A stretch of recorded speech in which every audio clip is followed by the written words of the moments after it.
Right, we are continuing in our series in Psalms, and I've wanted to preach this psalm for ages, because Psalm 139 is one that is it's just done me so much good. So we're in Psalm 139, and as you're turning there and not getting distracted by BBC Sport apps or anything like that, I want you to just imagine for a moment that you're walking down this staircase, as you can hopefully see on the screen any moment now. So you're walking down this staircase, and on every step, you can hear a recording of the stuff that people have said about you. On every step, the stuff that people have said about you, good and bad, and in the middle, and including maybe the stuff even that you've said about yourself. The stuff that you've whispered in your mind's kind of voice as you've done something really stupid. Or you've done something really great and you're like, yeah, I did that. I smashed that. So you can hear all of these things. Now the catch is this. The highest compliments, the best stuff is at the very bottom of the staircase. And the worst stuff is at the start. Now how many of us would make it down more than a few steps? How many of us would not even go down this staircase at all? Now, I think it's terrible logic, isn't it? Albeit in this kind of made-up experiment, but it's a terrible logic that, in a sense, the more you knew about yourself, the more you would change how you are, right? If you went down this staircase, that you'd actually be able to find out everything there was, and then you could know those things and therefore change those things. But I think it's a terrible logic. You could make some changes. Maybe you could make a list of all the people who you would never share personal things with ever again because you heard all the things they were thinking about you as you were saying them. You'd know for certain what people thought about you. But the question is, would a staircase like this, would it be good news or bad news? Would this be good news or bad news? Would you want to do it? And I think Psalm 139 is like this kind of idea. That in the end, we can kind of read the whole thing and not just the bits of Psalm 139 that make a nice Instagram caption, but the stuff that leaves us with this very same question. Is this psalm good news or bad news? Now, Psalm 139 is a longish psalm, so we're not going to read the whole thing this morning because we've got other things that are coming up later on this morning. But as we go through it, I want to split this into 4 sections. I'm going to have a little look at it. We're going to look at them each in turn, then we're going to piece it all together. So you can have it in front of you. It's going to be up on the screen at various points as well. And if Psalm 139 is for you, like me, one of those where you're like, yes, I love this psalm, I'm sorry if I ruin it for you. Because I'm not sure whether this is good news or bad news. And that's the thing we need to look at. We need to see the depths, I think, of what God is showing us here. So Psalm 139 verses 1 to 6 are all about being known. We're talking about the Psalms in terms of like the songbook, and this is the song, I think, of the known. It's the whole premise, really, of everything I'm going to be saying to you this morning, that God knows you. Oh Lord, you've searched me and know me. You know when I sit down and when I rise up. You discern my thoughts from afar. He knows you fully. So a few weeks back, I was preaching on Psalm 100, which is this psalm where we're told to know that the Lord is God. And it comes up in various other points in the Bible as well. We can know that the Lord is God. And this Psalm 139 is kind of the mirror image of that psalm. This actually tells me that the Lord God knows me.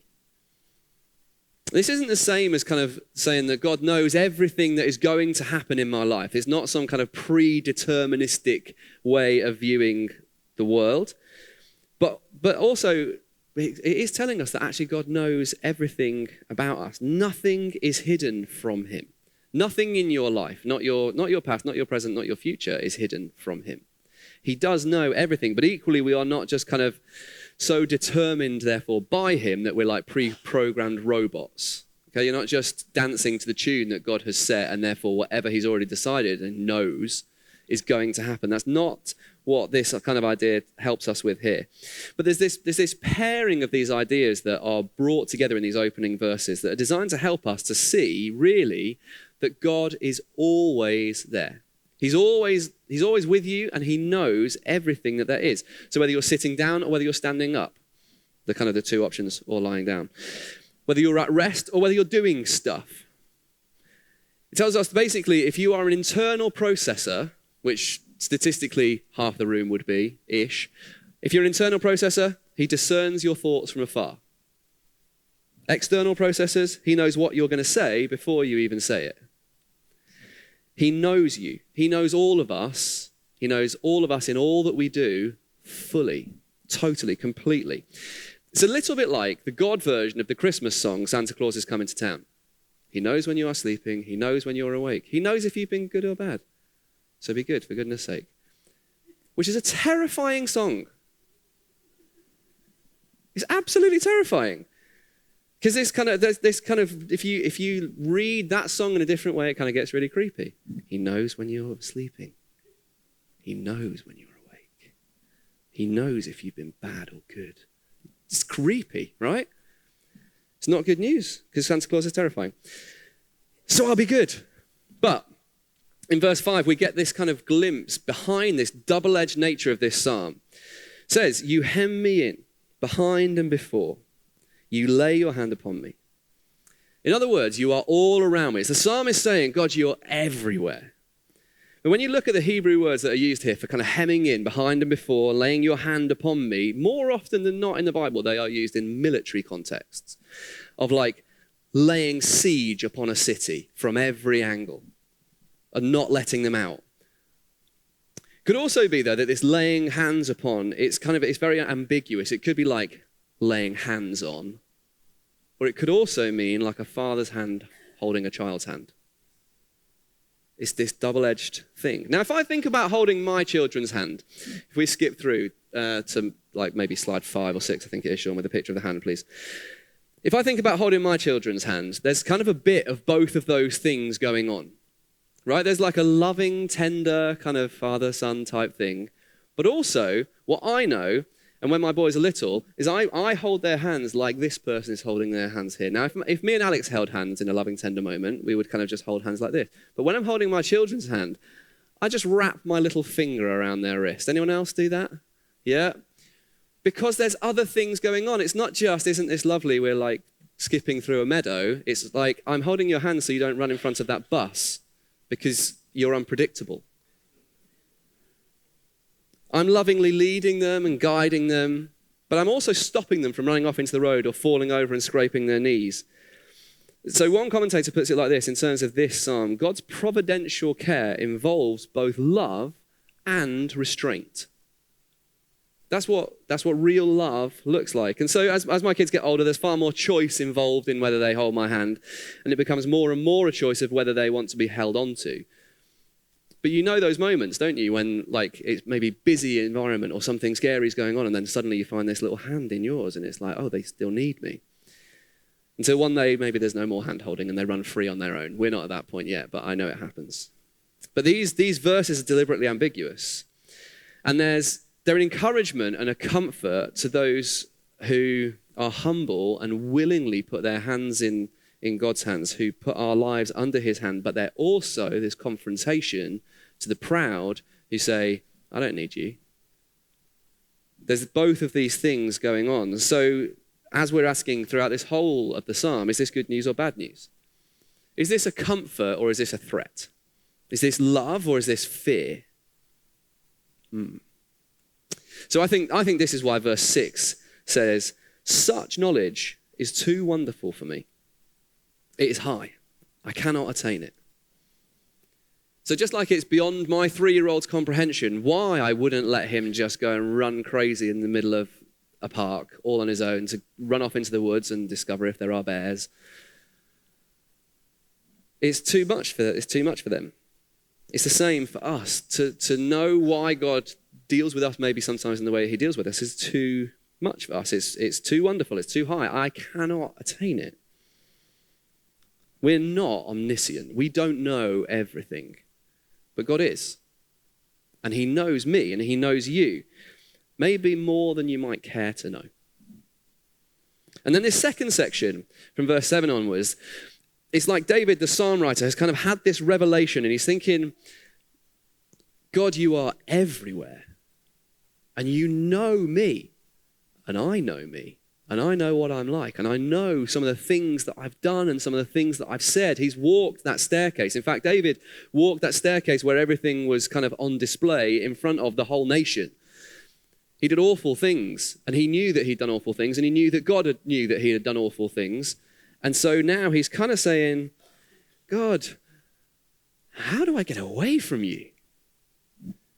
He's thinking, how can I get away from God's presence? He says, in the good bits, like, I'm really glad that you know me and you see me and you really know everything that's going on and you know my thoughts. But actually, on reflection, I know that I've messed up and I've kind of like, the stuff that goes on in my head and the stuff that I know you know that I've thought actually kind of makes me want to get away from you because you are holy and I know I am really not.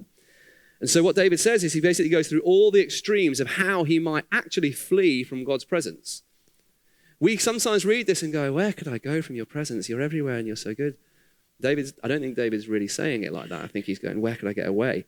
He goes, I can't get away in the heavens. That's the highest place. And I can't go away to Sheol. That's the lowest place. So the highest and the lowest, God's everywhere in those places. The wings of the dawn on the easternmost part, which is what he says.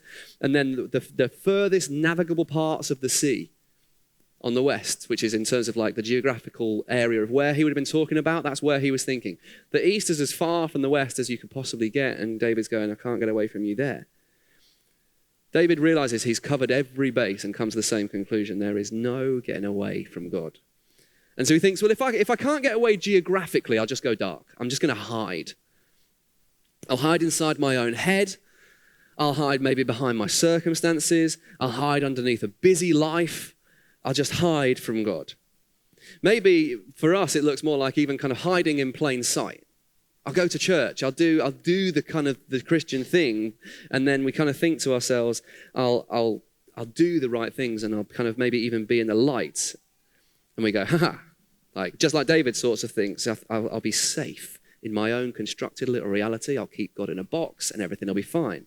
And then God pops up, even in the darkness that we've created around us to just keep ourselves insulated from Him, and He goes, even the darkness is as light to Him. And He just breaks in. Even when we think we've got all of our ducks in a row, we've got everything just so neatly lined up, God is in those places too. You see, we cannot, this is the conclusion that the psalmist comes to, and anyone who has spent any time trying to run from God comes to, is that you cannot flee from God, you can only end up fleeing to God. Even in your trying to get maybe away from Him, you only end up fleeing to Him. Maybe even in the ultimate sense, maybe you've decided actually you're going to run away from God. Maybe you're here today or you're listening online and you've just thought, I'm done with the Christianity thing. Like I can't do it anyway. I'm such a rubbish Christian. I'm so bad at this. I look around at other people and I just think I can't do it. So I mean, firstly, that is the very best place to meet Jesus anyway. Because that is in very essence what it means to be a Christian. To go, I can't do it. I'm rubbish at this. I haven't got it in me. I can't do it. But the choice at that point is to encounter God in that place and allow Him to kind of go, yep, I know, and I'm here, even in the midst of that. Even when you think you're going, no, I'm rejecting you and I'm going this way, God is there. And God is also in this place when we eventually come to Him and we turn and we go, wow, you really are always here. God truly is with us at every single point. The choice that we have, though, is do we encounter God in the here and now in our lives and invite Him in, acknowledging that we can't do it anyway, or do we wait and encounter Him when we die? Or every knee will bow. Everyone, every human being will encounter God and bow the knee before Him and confess that He truly is God, that He truly is Lord. But we have the opportunity, even this morning again, to come to Him and acknowledge Him as Lord and God, either willingly in this life or devastatingly late when this life is done. That's why this psalm, I said, I'm not sure if it's good news or it's bad news. Because it's good news if there's a way to do that, right? But it's bad news if there isn't. To just be terrified by this holy God. There was a writer for the New York Times, a guy called Tim Crader, who wrote a piece that included that idea about this staircase. And he wrote this line: if we want the rewards of being loved, we have to submit to the mortifying ordeal of being known. The mortifying ordeal of being known. What a line. I love that. So maybe you've had the experience of bringing a boyfriend or a girlfriend home to meet the parents, and you've kind of maybe constructed this life. As I remember going to uni, I was like, this is a great opportunity for me to be me, be a new version of me, and kind of, I don't know, get a tattoo, pierce my ear, dye my hair, wear cool clothes, whatever it is. I didn't do any of those things. But maybe you spent weeks creating this persona of this person that you are, you're just achingly cool, and then you bring this girlfriend or boyfriend home and you find that your mum's put your Teenage Mutant Ninja Turtles bed sheets on your bed.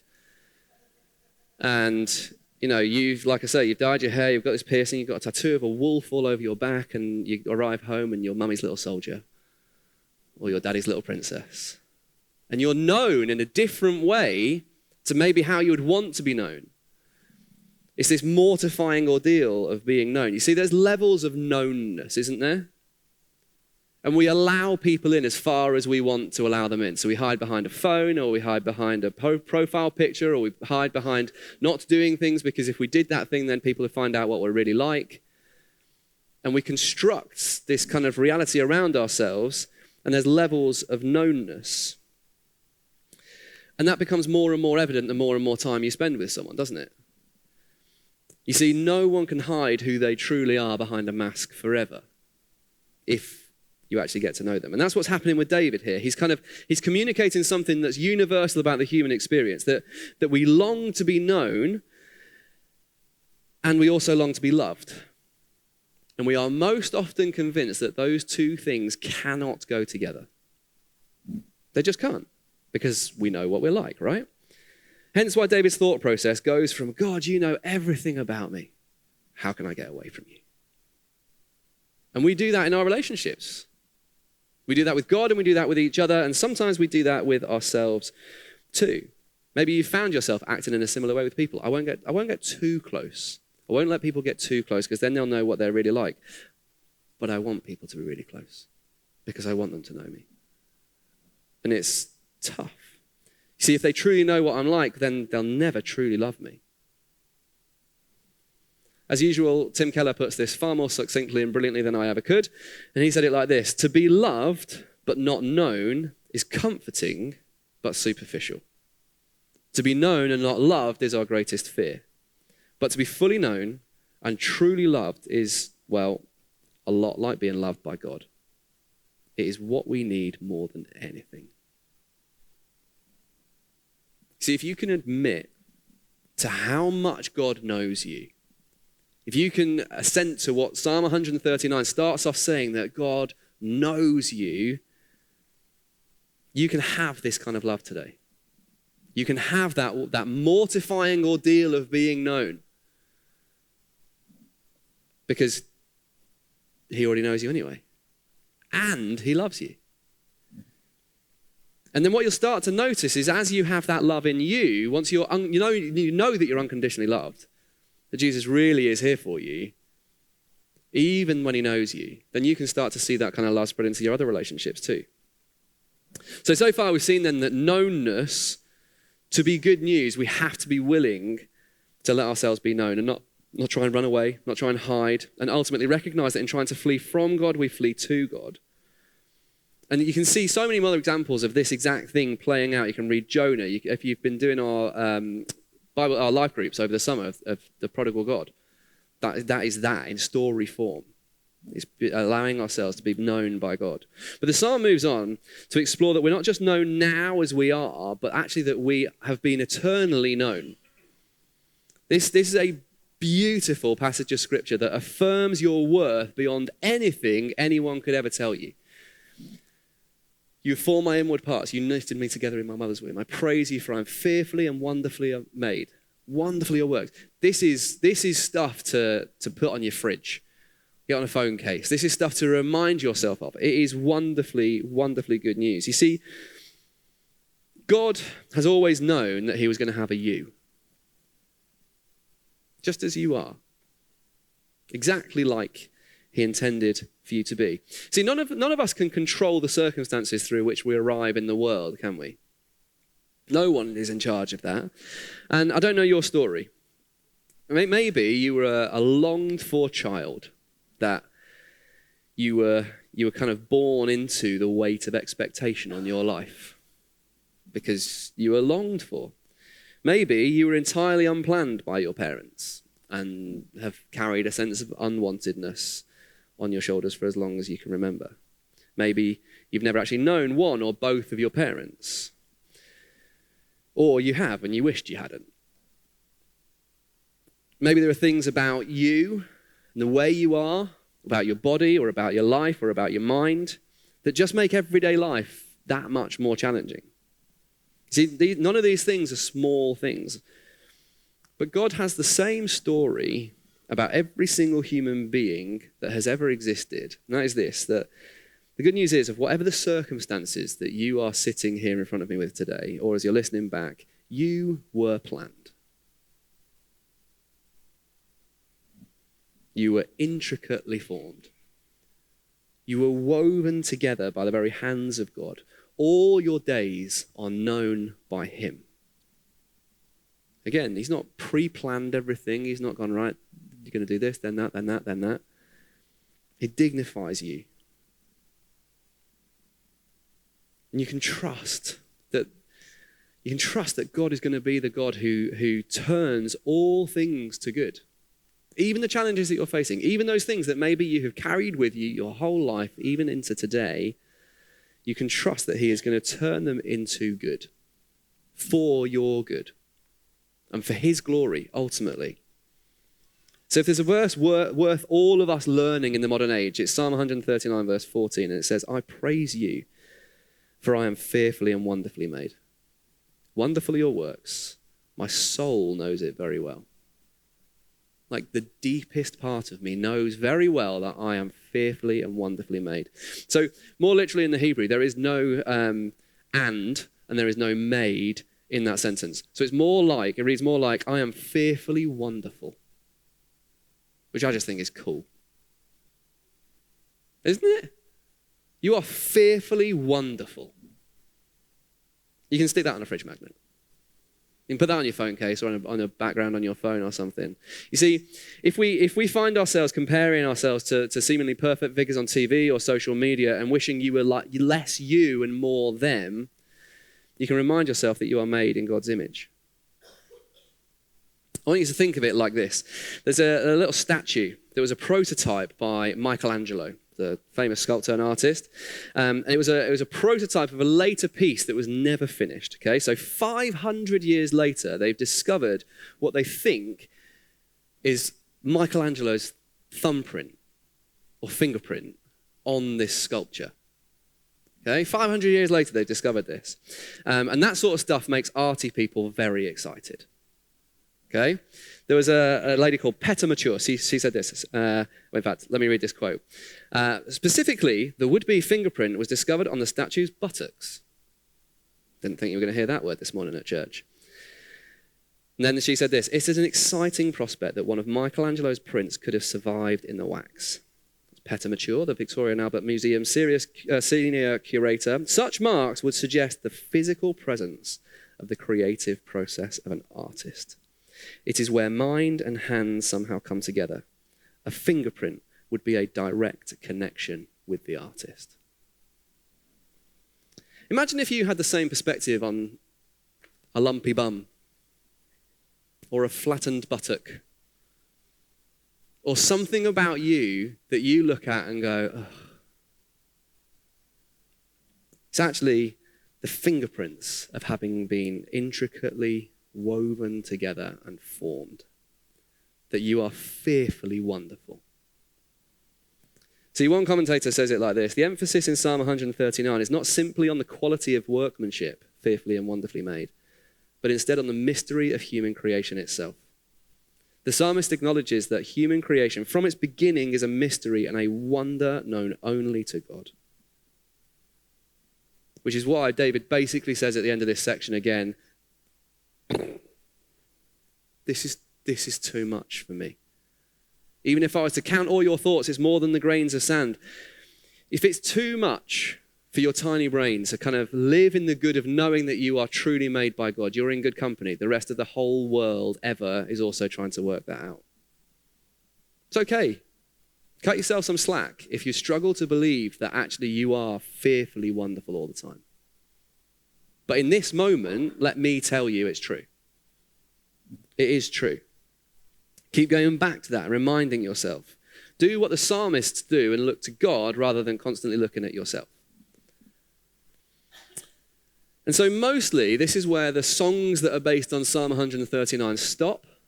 Most preaching happens on Psalm 139 also stops here because the first three sections of Psalm 139 are like, woohoo, God knows me, I can't get away from him, I'm also fearfully and wonderfully made, and then we start getting into other stuff. But it's a dangerous way to treat the Bible.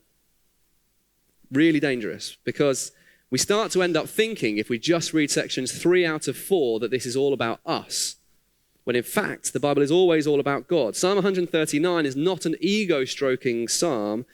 Yes, it's full of wonderful truth that we cling to, and it tells us about who we truly are, but it also tells us that actually the paramount thing, the first thing, the most important is that God is glorious. He is great. He is the creator, which is why we need to deal with all the slaying and the men of blood and the hating stuff at the end of the psalm. Because if we don't, we skew it, and then we end up thinking it's all about us. Sadly, it ain't. See, the first 3 parts of this psalm are about being known and that the presence of God is the single most important thing in David's life. And this section is actually about the stuff that is threatening that. The thing that is the most important thing to David is being threatened by these men of blood. So these men of blood are described elsewhere as those who are deliberately seeking to destroy the good and the upright things. There's a guy called John Goldingay who's written several brilliant commentaries, and he says it like this. The appeal, which sounds strange, the appeal of verses 19 to 24 is not that of someone philosophically perplexed by the problem of evil. So he's not just thinking about like the concept of bad things happening. David is facing the bad things happening in real. He's saying he's facing the evil in their community, and they are perturbed about what it does to the community's relationship with Yahweh. So we need to remember that we're not living in the same times as the Bible was written. That David, when he's writing this stuff, there are literally men of blood who are coming to kill him and to destroy the nation of Israel, which is the very people of God, the hope of God in the world.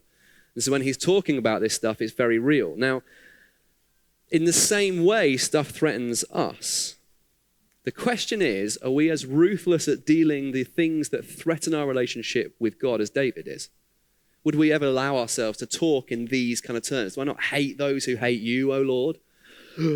That feels like dangerous language to talk about, doesn't it? So, in verse 21, he starts talking about this idea, hating those who hate God. And the idea here is not hate, like I'm going to feel negative emotions towards these people. Instead, it's actually saying, I want to have no relationship with these people. The hating is like a turning away and going, I'm having nothing to do with any of this. He's kind of saying, I'm not doing this, I am having that. That's what he's talking about. These people want nothing to do with God, and they want no one to have anything to do with God. And David's saying, I'm having nothing to do with them, and I'm having everything to do with God. So that is kind of what he's getting at here. He's not saying I'm really cross with people and I want to kill them all. I'm really cross with people who are really cross with you, as though that is going to get anybody anywhere. He's actually got his eyes fixed on God. He's saying, because of what I know about you, I want to have everything to do with you. And I want to have nothing to do with the people who don't want anything to do with you. And then Jesus comes along. Much later, Jesus comes along and he starts saying stuff like, love your enemies. Pray for those who hate you, which embodies perfectly and fulfills in every way what is going on here, which is good news for us, because the people that are enemies of God is us. Unless we've put our trust in Jesus, the Bible tells us that we are enemies of God. And then Jesus comes along and says, love your enemies, pray for those who hate you, like this psalm. And Jesus comes and he does the David thing, but he brings us to God. He doesn't turn his face away from us. He brings us to God, which is why these verses are good news. And it's why David lands on a similar idea that he started with in verse 1 O Lord, you have searched me and known me, past tense, that's verse 1. Verse 23, present tense, search me and know my heart. Try me and know my anxious thoughts. See if there is any grievous way in me. Why? Because he knows that he too can be exactly like all of those people that he's just asked God to slay. He knows what he can be like. I know what I can be like. You know what you can be like. See, I love the start and the end of this psalm. It's genuinely brought me personally so much comfort and goodness in my life because I know I can bring all my mess to God because he knows me. And simultaneously, I can ask him to help me work through my mess by searching me and know me and find those things in me and help me. He's not just sitting on a cloud somewhere going, oh no, I knew you were going to do that. Always being like that, aren't you? He knows those things, and then yet we get to talk to him.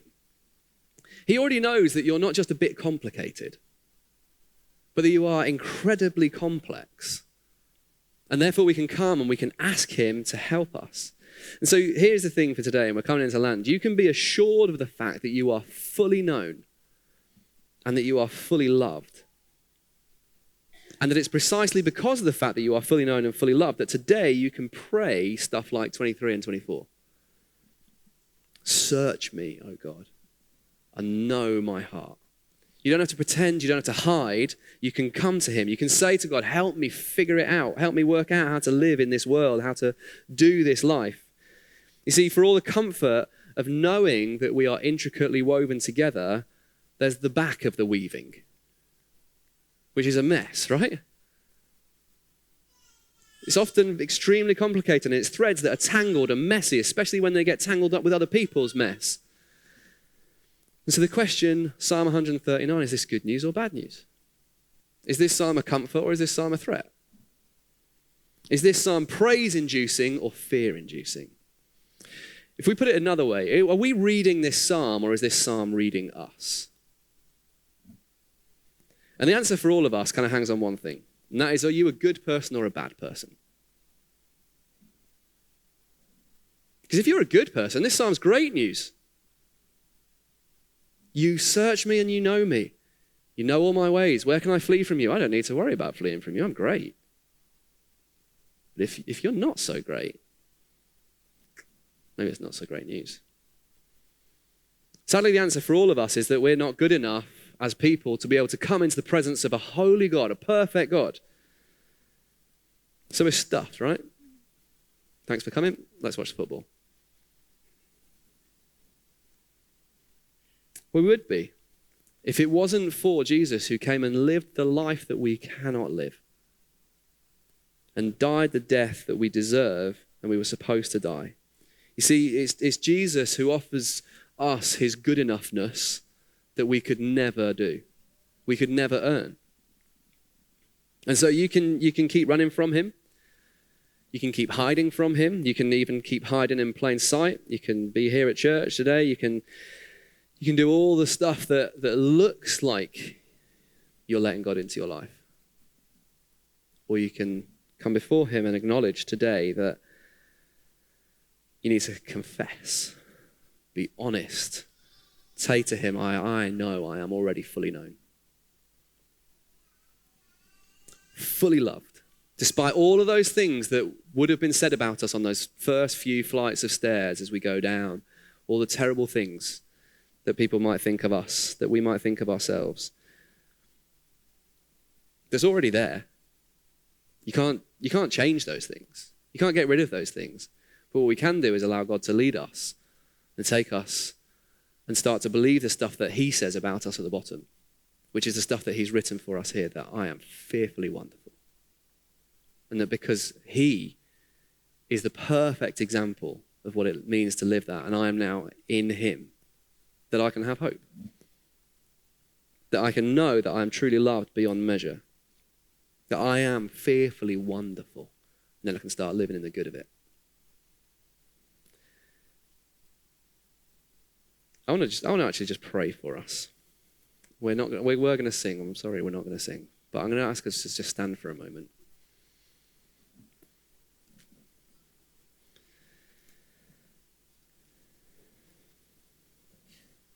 And as we stand, I want you to, can you just maybe close your eyes if you're happy to? As you stand here right now, you are fully known. God sees you.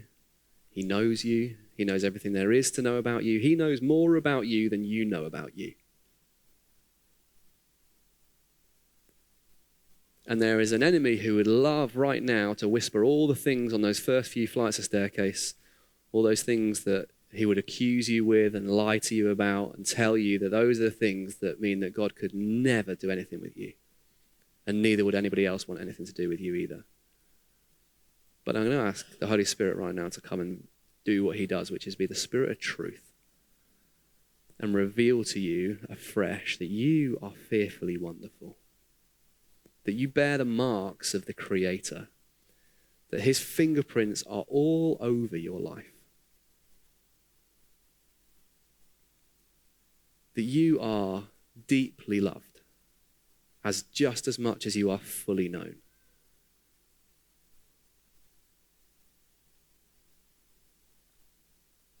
And Holy Spirit, I want to invite you now to just come and minister to people's hearts. Lord, I want to pray that if there are those who have carried with them a sense of overburdening expectation because others wanted them and wanted them to live their dreams through them, I pray you'll just come and lift that off them and that they will know right now that they have been known since before the beginning of time. And that you have plans, that you have purposes for their life. Lord, for those who maybe have carried a sense of unwantedness throughout their life, that they will know that you purposed for them to be here. Even right now, in this moment, to hear that you know them and that you love them. Lord, for those who have experienced life and it's been tough, Lord, I pray that you'll just help them to know right now that you are very much with them and that they are here on purpose